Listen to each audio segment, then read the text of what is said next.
बिस्मिल्लाहिर्रहमानिर्रहीम। अस्सलाम वालेकुम दोस्तों, वेलकम टू सीरीज टुडे। 15 जनवरी 2021 बरोज़ जुमा। दोस्तों आज की सऊदी तफसील की ताज़रीन करंट रिपोर्ट के साथ मैं आपको होस्ट अली हाजिर हूँ। दोस्तों बढ़ते हैं तफसील की जानिब और आज की ताज़रीन करंट रिपोर्ट से आपको बाखबर करते हैं। दोस्तों पिछले 24 घंटों के दौरान 173 नए कोरोना केस सामने आए और मजमूई तौर पर इस वक्त सऊदी अरबिया में 3,64,613 अफराद टोटल कोरोना से मुतासर हुए।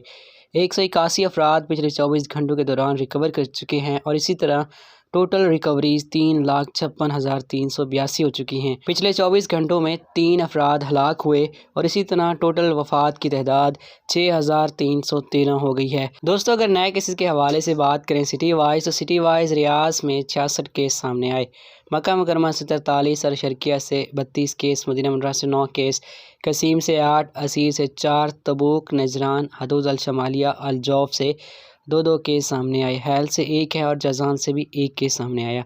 दोस्तों अगर एक्टिव केसेस की बात करें तो 1918 अफराद में अभी कोरोना वायरस एक्टिव है और वो अभी मुख्तलिफ अस्पतालों में ज़ैर इलाज हैं। इनमें से 310 की हालत क्रिटिकल है, जिन्हें इंतहाई नगाशत की यूनिट में ज़ैर इलाज रखा गया है। अल्लाह पाक इन तमाम अफराद को कोरोना से बचाए और जो लोग कोरोना में मुतासर हो चुके हैं उनको भी सेहत अता करे। इसी उम्मीद के साथ इस वीडियो का इख्तिताम करते हैं। मिलते हैं एक वीडियो के साथ, तब तक के लिए हमें इजाज़त दीजिए। अल्लाह हाफिज़।